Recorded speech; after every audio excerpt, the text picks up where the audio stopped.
Hello everyone, welcome to another Flesh and Blood video.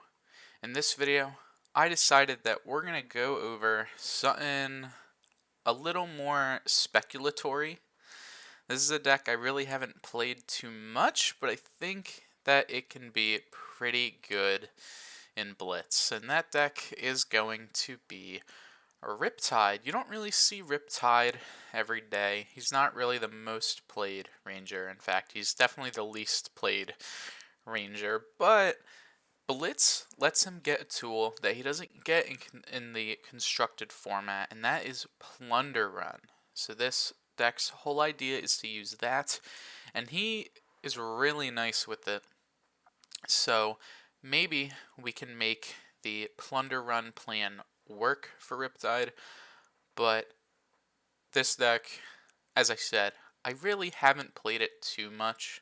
This is mostly just speculatory of if this deck is really going to work, but with that said, let's start with the deck list. Starting off with our hero, Riptide is a 19 health, 4 intellect ranger hero. He has the effects: when you play a card from your hand, you may put a card from your hand face down into your arsenal, and when a trap you control triggers, deal 1 damage to the attacking hero. Riptide's mainly here for his first effect, allowing us to put cards like Plunder Run into our arsenal from our hand, so we don't need the turn prior to set them up. It also lets us load some Go Again arrows off of a pump, not needing us to pay the 1 resource for our bow. Speaking of our bow, we are playing Barbed Castaway. The reason I decided to play Barbed Castaway instead of Death Dealer is because there are some arrows and some other cards in this deck that care about your arrows having aim counters. Now, if you wanted, I do think Death Dealer is a better card, and I would try Death Dealer, but I just wanted to play the Barbed Castaway for that little bit of synergy, as well as you're probably not going to be activating Death Dealer a lot, since you want to be playing a pump and then using Riptide to load an arrow. There are some times where you play a pump, load a Plunder Run, and then the Plunder Run doesn't load you, so you do need to use your bow. So in those situations, Death Dealer could be better, but I just wanted the Barbed Castaway because it is Riptide's bow, and it does have a little bit of synergy with the deck. Moving on to the rest of the equipment, starting with the Quiver. Quiver of Abyssal Depths is really the only quiver that Riptide is good with. He's not good with the Majestic Quiver, since he needs to play cards from hand, and that quiver is really just good with 3 of a kind. And his own specialization quiver really is not the best because it doesn't have all too many uses, especially in this deck where we're pretty much fine playing any card from Arsenal. So Quiver of Abyssal Depths lets us go for a bit of a longer game. If our opponent is on a fatigue plan, we can easily put a Remorseless, a Endless Arrow, a Drill Shot, a Bolton Shot, or a Falcon Wing into our deck, just to extend the game a little longer and get a little bit more attacks. Obviously, this isn't required for Blitz, because Blitz games are generally very fast. You could play whatever quiver you want, but this would be the best in slot. Looking at our headpiece, I've decided to play Honing Hood. I like Honing Hood a lot because if you arsenaled, say, like a Ravenous Rabble the turn prior, and you want something else in your arsenal, say you want the Rabble in your hand, you could use the Honing Hood. You could also use it to load your arrow. And the other 2 Ranger chest headpieces, aren't the best. You don't really use New Horizons in Riptide, or you don't really need it in Riptide. And Skullbone Cross Strap is pretty good, and I believe it is in the sideboard of this deck. But that's really just because it's Arcane Barrier. You also really don't need it, since you're not Azalea. You don't need to opt. So Honing Hood is a good option for this. You could also play Hope Merchant's Hood if you were looking for a little bit more consistency, but I think the Honing Hood would work out pretty well. Our chess piece is Blossom of Spring. You could play any other chess piece. The reason we wanted this is because this deck doesn't really use too many resources. It's really just Remorseless and Deadeye, or our bow activation. So we don't really need a resource chess piece, but I mean, it's a good free to play option. If you had Tunic, This still might be a little better because games of Blitz generally go fast, and then in our equipment slot for our sideboard, we do have the new Ranger chess piece, but I'll talk about that when we get to the sideboard. The arms for this deck are the Bullseye Bracers. This is just a nice piece of Arcane Barrier that has a really good upside, letting us load an arrow from our hand and give it +1 power. This will generally be used at the end of a game to load an extra arrow, and is just good because we bring it into every matchup since it has native Arcane Barrier. The final equipment we're going to be trying to bring in every game is our Perch Grapplers. This, for 2 resources, lets you destroy it and give all your arrows go again. This is really nice with something like an Endless Arrow, letting you play a pump, load an Endless Arrow, fire it, pick it up to your hand, then play another pump, load it with Riptide, fire it again, play another pump, load it with Riptide, fire it again. It's kind of the idea. It lets you have this big combo turn with a lot of pumps, but also lets you get a little bit more consistency out of your arrows. Drill Shot doesn't have go again. You could pop this, fire Drill Shot, and then load another arrow and then fire that, and then maybe play another one. So Perch Grapplers gives you a lot of nice consistency. It also is 2 block if you don't need it for its effect. You could play Snapdragon Scalers instead. In fact, Snapdragon Scalers are in the sideboard for this deck for those situations where you would rather have that in, say, a faster matchup. But I do personally like the Perch Grapplers, and I think it's a pretty good choice for this deck. Moving on to our sideboard equipment, you can see our sideboard is Death Dealer, Skullbone Crosswrap, Snapdragon Scalers, Spellfray Leggings, and Trench of Sunken Treasure. Starting with the Death Dealer, I already talked about it. This is a very, very good bow. In most situations, you could bring this in instead of Barbed Castaway, but I personally just like the Barbed Castaway. If you don't want to play both in your deck, you don't have to. You can cut one and then play something else. But I like the flexibility since I think there are some matchups where Death Dealer is better than Barbed Castaway, such as into Icelander. I think you would want the Death Dealer. But there are times where I think you might want the Barbed Castaway, maybe against Fatigue, where you're going to have a longer game, so you don't really need the card draw from the Death Dealer. Our Skullbone Crosswrap and Trench of Sunken Treasure are only here because they're better than Arcane Barrier. If you didn't have these, you can just play Arcane Barrier. It gives you 3 Arcane Barrier, which you don't really need more than that right now, which is why we're on the Spellfray Leggings. Playing in the Skirmish event from the recent Skirmish season kind of showed me that Spellfray Leggings, or the Spellfray pieces, are pretty good. I don't think they're better than Arcane Barrier, but I think 1 + 3 Arcane Barrier is very nice for those. Sometimes you do need to hit above that 3 Arcane point of prevention, but you don't want to spend the extra card from hand to do so. So that's why I like a Spellfray piece. We're on the Leggings because all 3 of our other slots are Arcane Barrier. And then, as I said, the Snapdragon Scalers, there are some matchups where this is a little better than Perch Grapplers. So they're in the list just so you can have the flexibility similar to the Death Dealer. And I want to talk a little bit more about Crosswrap and Trench. They're just good. If you had them, you can play them. Don't need them. You don't need to spend the money. This deck, these are the 2 legendaries in the deck, the only 2 you would need, but you don't really need them. Like, the most expensive things in the deck should probably be the Premeditates and the Codexes. So, you can just play Arcane Barrier instead. You don't need these. If you have them, play them though, because they are better than Arcane Barrier. Moving on to the main deck list. This deck list includes 6 Bolt and Shot, 2 of each color, 2 Red Drill Shot, 2 Endless Arrow, 4 Falcon Wing, being 2 red and 2 yellow, 2 Lease with Bloodrot, 2 Red Nimblism, 5 Plunder Run, being 2 red, 2 yellow, and 1 blue, 2 Premeditate, 2 Ravenous Rabble, both being red, 2 Remorseless, 2 Scar for a Scar, both being red, 2 Seek and Destroy, 2 Codex of Frailty, 2 Deadeye, and 1 of each Buzzsaw Trap, Collapsing Trap, and Spike Pit Trap.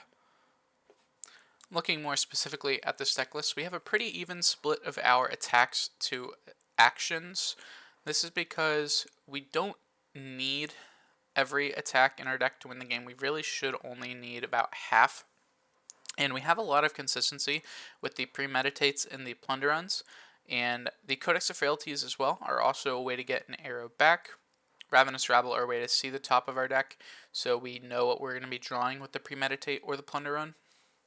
And we can easily get a lot of arrows off each turn from the bolt and shot, as well as the falcon wing. I think this is a pretty good arrow that not a lot of people are playing. I think some Riptide decks are playing it, but I haven't seen anyone else really play it.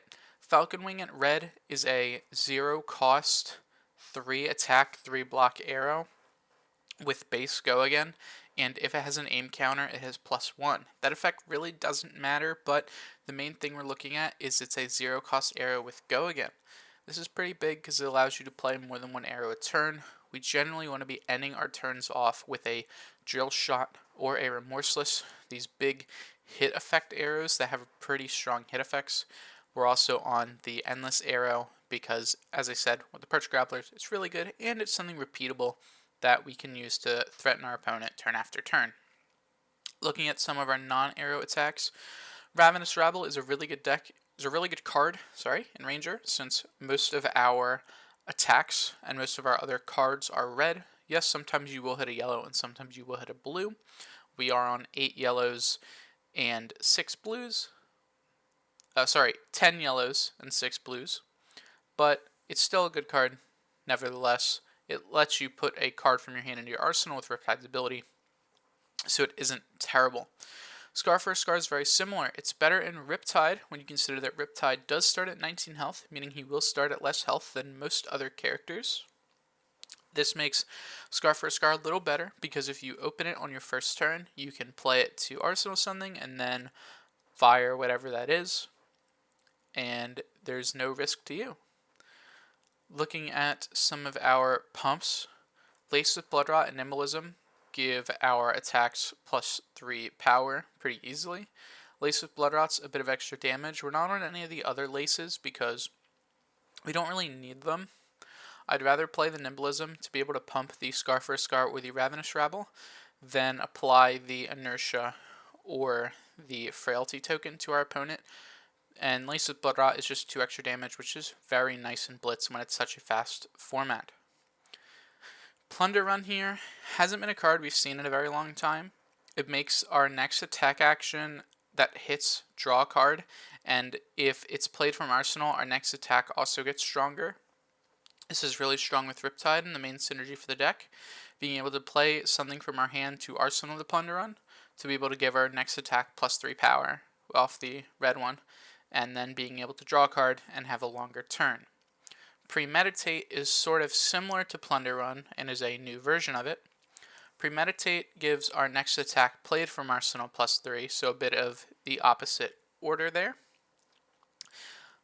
But instead of drawing a card, we get a Ponder token, which is not as good, but it's still extremely good. We get to see another card, we get to spend everything, and then have something to put in our arsenal, which we don't mind putting any card in our deck in our arsenal, so it's still a really good effect.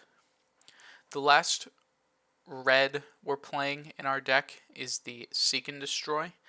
This is sort of our Inertia token, but it's a little better. It procs before the Blood Rot goes off, so if we hit them with the Seek and Destroy and a Blood Rot token, they always take the 2 damage. At least that's how I heard it was ruled, which, very good. The 2 free damage guaranteed is very nice, but also it's just another 3 pump that's a pressure tool, and this is generally one of the better ones that Ranger has. Moving on to our yellow Majestics, the Codex of Frailty is generally one of the strongest cards in Ranger right now. Probably one of the strongest cards in the game. It lets us recycle any of our attacks while also making our opponent lose a card in hand they could be using to block. We don't care about discarding all too much since this could just be the last card in our hand. We don't have to discard. We could play Codex to put a Remorseless into our arsenal and then use our Blossom of Springs to fire it. That's a play that you can definitely make. We could also load an Endless Arrow and then fire the Endless Arrow. If it hits them, we have an arsenal for our next turn. Although, of course, you do get the Ponder token off the Codex of Frailty, so you won't need to worry about doing that too much. And you're also giving your opponent a Frailty token, which is why you don't really need the Lace with Frailty, because this card gives the Frailty to our opponent. Next, we have Deadeye. Deadeye here is a pretty good card when you consider the Barbed Castaway gives any of our arrows an aim counter.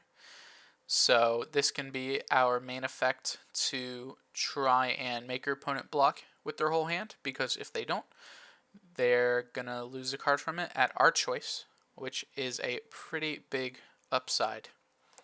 If our opponent decides to block, we did what we wanted to do anyway, which is take cards out of our opponent's hand.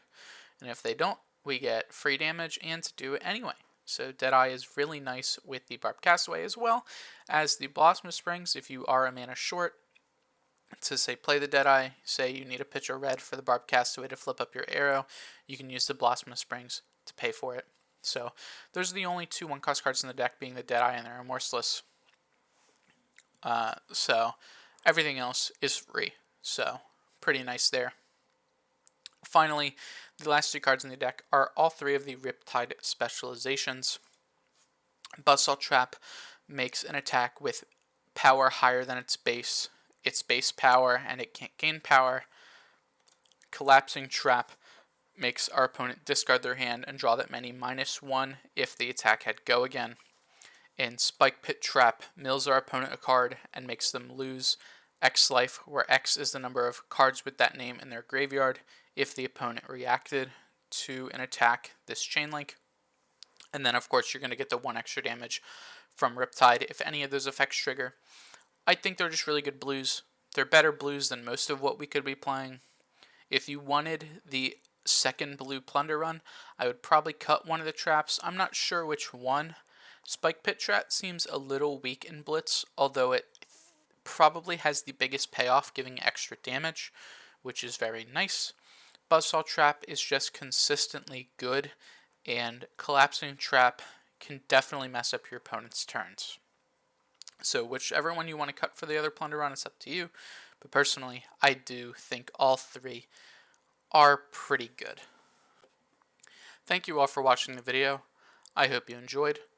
Next week, I think we're going to do some Adult Arachne, since Arachne was a hero that I really wanted to be good.